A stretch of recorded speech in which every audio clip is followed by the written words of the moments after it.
என்னுடைய பெயர் Xavier. Palayamkottai KTC நகர்லேருந்து வர்றேன். நான் மாதா பாதத்தில் தொடர்ந்து வந்துக்கிட்டு இருக்கேன். பாதத்துக்கு என்னுடைய வேண்டுதல்கள் நிறைய மாதா நிறைவேற்றி தந்துட்டு இருந்திருக்காங்க. இதுக்கு முன்னாலேயும் ஒரு சாட்சி சொல்லி 2-3 தடவை சாட்சி சொல்லியிருக்கேன். இப்பவும் அதே போல் தத்துருவமான சாட்சி சொல்லத்தான் உங்கள் முன்னால் நிற்கிறேன். கழிஞ்ச வருடம் என்னுடைய மருமகனுக்கு வேலை வாய்ப்பு கிடைக்கணுங்கிறதுக்காக நாங்கள் மாதாட்ட கேட்டோம். மாதா தந்தாங்கன்னு சொல்லி நன்றியோடு உங்கள் முன்னால் சாட்சி சொன்னேன்.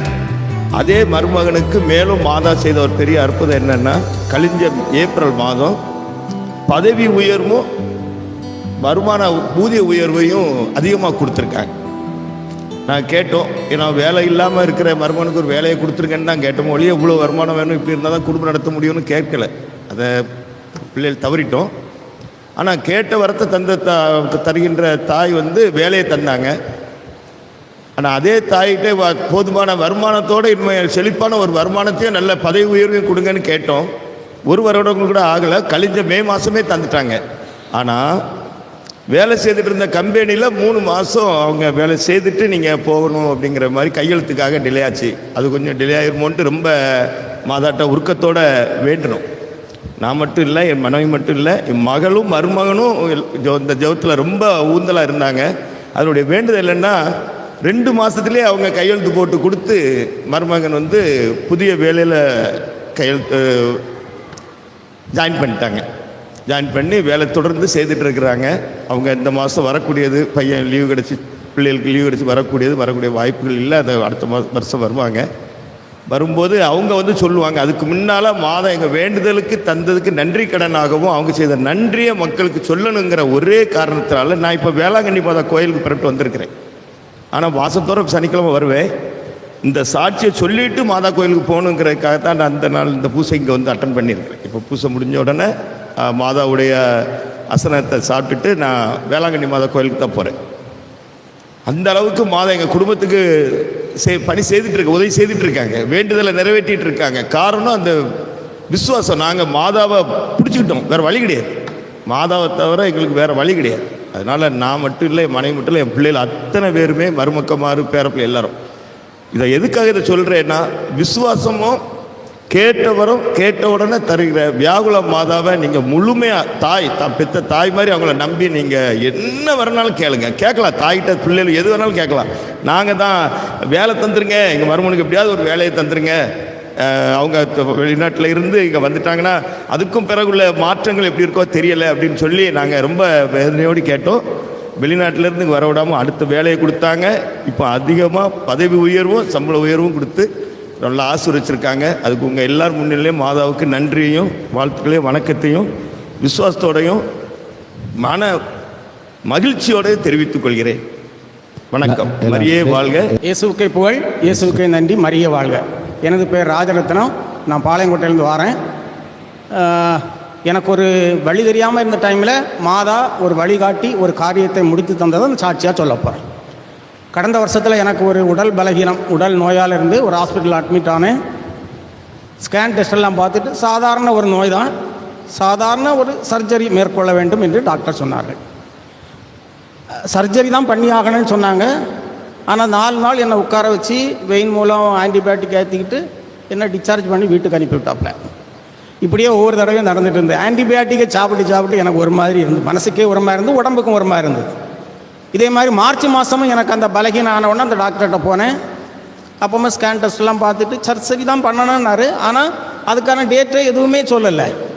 நான் அட்மிட் ஆகியிருந்த ரூமில் வந்தார். கேட்டேன், சார் அப்போ சர்ஜரி எப்போ பண்ணிடலாம் என்னன்னு கேட்டேன். சரி பார்த்துக்கிடுவோம், 4 நாள் ஆன்டிபயோட்டிக் ஏற்றுவோம், அதுக்கப்புறம் பார்த்துக்கிடுவோம் அப்படின்னு சொன்னார். அப்போ தான் மனசுக்குள்ளே ரூமில் இருந்துட்டு மாதாவை அப்படியே மனசுக்குள்ளே நினச்சேன். அம்மா, வழி தெரியாமல் இருக்கேன், சாதாரண நோய் தான், சர்ஜரி தான் இதுக்கு முடிவுன்னு சொல்லியிருக்காங்க, ஆனால் ஒரு நாளும் காரியம் நடக்கலை. என் நோய் தீர வேண்டும் அம்மா, நான் வழி தெரியாமல் இருக்கேன், வழி காட்டுங்க, ஆண்டவருக்கு உதவி எனக்கு வேணாம்மா, உங்களை தான் நான் நினச்சிட்டு இருக்கேன்னு மனசில் அப்படியே மாதாவுக்கு அந்த மலை மேலே இருக்க அந்த மாதாவுக்கு மனசை நினச்சிட்டு இருந்தேன். ஒரு 15 நிமிஷம் கழியில் என்னை பார்க்க ஒரு சகோதரன் வந்தார். இங்கே இருக்கார், என்னை கூட பூசையில் இருக்கார். டாக்டர் என்ன சொன்னார்ன்னாரு. இப்படி என்ன அவர் என்ன சாருன்னு தான் சொல்லுவார், நான் சகோதரன் சொல்ல, சார் டிஸ்சார்ஜ் ஆகிடுவோம் சார், இங்கேருந்து நம்ம வீட்டில் போயிட்டு அடுத்த முடிவை எடுப்போன்னாரு. மாதா வந்தாங்களா இல்லையா? வந்தாங்க.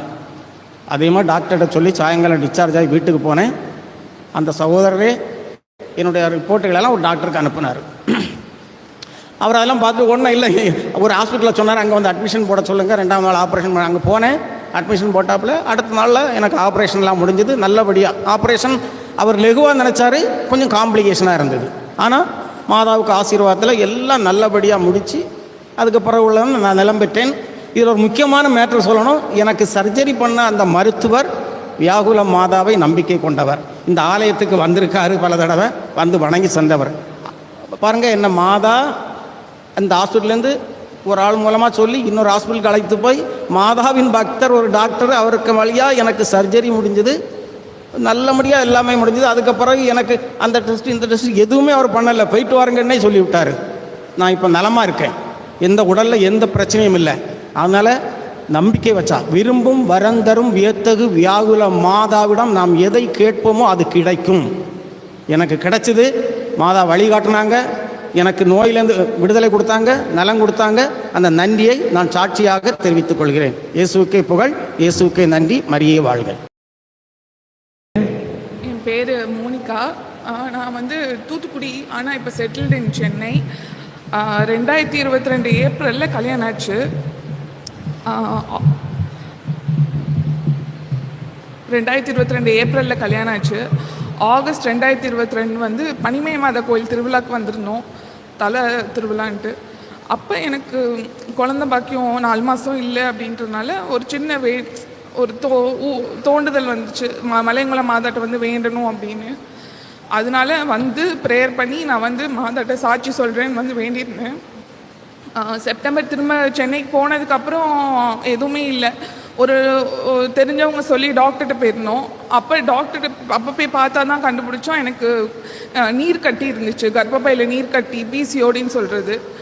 எனக்கு ரொம்ப கஷ்டமாக இருந்துச்சு. நம்ம மாதாட்ட குழந்த பாக்கியம் வேண்டும்னு கேட்டிருந்தேன், இப்படி ஒரு கஷ்டமாக தான் வருது என்னது அப்படின்ற ஒரு கவலை இருந்துச்சு. ஆனால் அப்புறம் தான் மாதாவோட வெளிப்பாடு தான் எனக்கு அப்படிங்கிறது அப்புறம் புரிஞ்சுது. அதுக்கப்புறம் ட்ரீட்மெண்ட்டு, கொஞ்சம் சாப்பாடு எல்லாமே கண்ட்ரோல் பண்ணி ஜனவரி 2023 எனக்கு குழந்த பாக்கியம் கிடச்சிச்சு உண்டான. ஆனால் எனக்கு ஒரு சின்ன பயம், பிசிஓடி இருந்துச்சுன்னா சுகப்பிரசவம் இருக்காது, ப்ரெக்னென்சியில் ரொம்ப ரிஸ்க் இருக்குன்னு சொன்னாங்க. ரொம்ப பயத்தில் தான் இருந்தேன். அப்போ ஃபஸ்ட்டு ஸ்கேனில் வந்து எனக்கு வெளிப்பாடே மாதா கொடுத்தது வந்து பிசிஓடி இல்லை, கர்ப்பப்பையில் கட்டி இல்லைங்கிறது தான் எனக்கு வெளிப்பாடு அந்த ஸ்கேனில். அது மாதாவோட அருள்வால் எனக்கு வந்து செப்டம்பர் 2023 சுகப்பிரசவத்தில் எனக்கு ஒரு பெண் குழந்தை கொடுத்தாங்க மாதா. நடுவில் நிறைய பிரச்சனை, ப்ரெக்னெண்ட்டாக இருக்கிறப்ப என்னோட மாமனார் தவறிட்டார். எந்த ஒரு சூழ்நிலையிலும் எங்களை விட்டு கொடுக்காம மாதா வந்து கைப்பிடிச்சு எங்களை என்னையும் என் குழந்தையும் பத்திரமா வந்து எங்களுக்கு நல்ல ஒரு சுகப்பிரசவம் கொடுத்து ஆசீர்வச்சிருக்காங்க. என் குழந்தைக்கு இப்போ 2 வயசாக போகுது. மாதாவோட அருளால் நாங்கள் ரொம்ப சந்தோஷமாகவும் ஹெல்த்தியாகவும் ஹாப்பியாகவும் இருக்கோம். மரியே வாழ்க, இயேசுவுக்கே நன்றி.